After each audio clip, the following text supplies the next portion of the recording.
Hello नमस्ते everyone and welcome छ तपाईँहरूले मेरो युट्युब च्यानलमा। अन्त अहिले चाहिँ हामी चाहिँ भाँडासाँडा बोकेर चाहिँ हामी चाहिँ जङ्गलमा मङ्गल गर्नु गएको भन्नुभएको छैन होइन। म चाहिँ घाँस काट्नु जाँदै गरेको। अन्त त्यही हो, गाउँमा बसिसकेपछि काम गर्नु पर्यो होइन। अन्त यो भाँडा चाहिँ किन बोकेको भन्नुहुन्छ होला। यो भाँडा चाहिँ माथिको हो होइन, त्यही हो।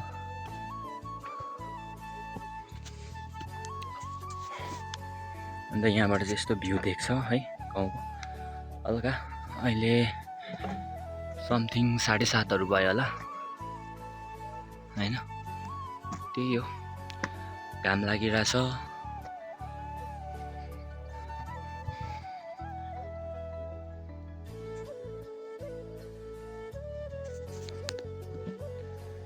यो चाहिँ पुरा माथिबाट देखेको भ्यू हो, टप हो। सिर्फला टपबाट देखेको भ्यू। अनि यो पारि देख्नेको चाहिँ बिच गाउँ।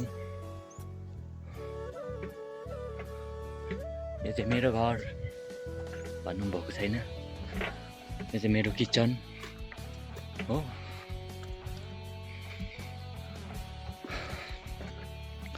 अब योभन्दा उँभो चाहिँ गाउँ पनि छैन, घर पनि छैन, जङ्गल मात्र छ। अब सिधै जङ्गलमा गएर भेट्छु है त। अहिले चाहिँ म चाहिँ घरदेखि पुरा माथि आइसकेँ होइन, तर घाँस काट्ने जग्गा चाहिँ पुगेको छुइनँ। आधी बाटो चाहिँ आइपुग्यो भनौँ न होइन। अन्त अहिलेसम्म भिडियोलाई लाइक गरिदिनु भएको छैन भने लाइक गरिदिनु होला, अनि च्यानललाई सब्सक्राइब गर्नुभएको छैन भने सब्सक्राइब पनि गरिदिनु होला है त। म अब योभन्दा उताको भ्यू देखाउँछु होइन, कस्तो छ यहाँनिर भनेर। यहाँतिरको भ्यू चाहिँ यस्तो छ है, पुरा बडे रुखहरू छ होइन। त्यही हो, पुरा घाम लागिरहेछ, गर्मी भइरहेछ, हिँड्नु सकेको छैन होइन।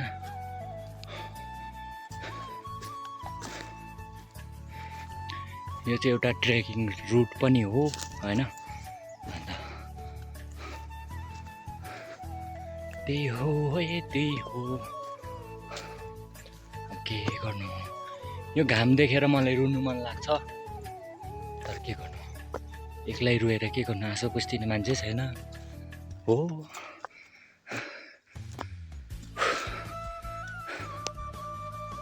अब योभन्दा लामो चाहिँ म भिडियो बनाउन चाहदिनँ होइन, किनभने मसँग त्यत्रो MB पनि छैन होइन। त्यही भएर बाँकीको योभन्दा उताको भिडियो चाहिँ भोलि हाल्छु होइन। अन्त भिडियो कस्तो लाग्यो लाइक गरिदिनु होला, च्यानललाई सब्सक्राइब पनि गरिदिनु होला। ओके गाइज, अब यहाँबाट उताको भिडियो चाहिँ भोलि हाल्छु होइन, किनभने मसँग त्यति MB पनि छैन। अघि भनिसकेँ, फेरि पनि भन्दैछु होइन। अन्त भिडियोलाई लाइक गरिदिनु भएको छैन भने लाइक गरिदिनु होला, अनि च्यानललाई सब्सक्राइब गर्नुभएको छैन भने सब्सक्राइब पनि गरिदिनु होला।